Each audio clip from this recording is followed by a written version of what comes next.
So, once again, why should anybody stimulate a conflict in a team?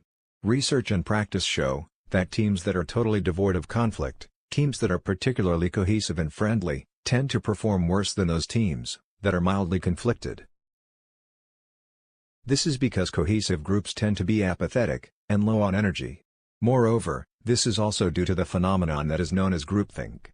Groupthink is a situation where people conform with group decisions, just for the sake of conformity, just because they don't want to contradict others, and make other people feel uncomfortable. Groupthink situations happen out of good intentions, but it leads to wrong decisions. A good manager should recognize a situation when a team needs a little boost of competitiveness, a mild conflict.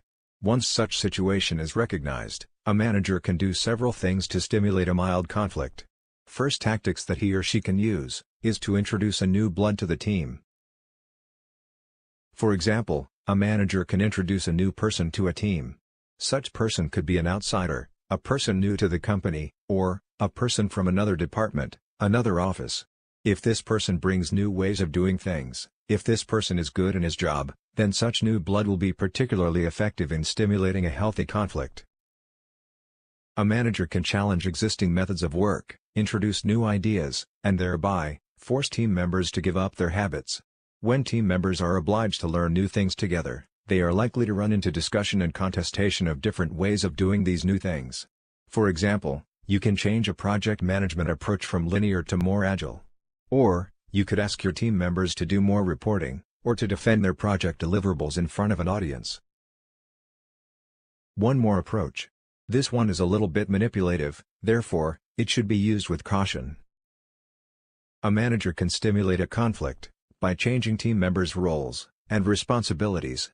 For example, if you grant more rights and responsibilities to a younger or a junior employee, elder, and more senior team members might want to challenge this person's authority.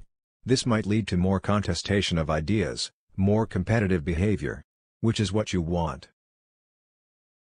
Otherwise, you can try to stimulate competition among individuals directly, in a straightforward way.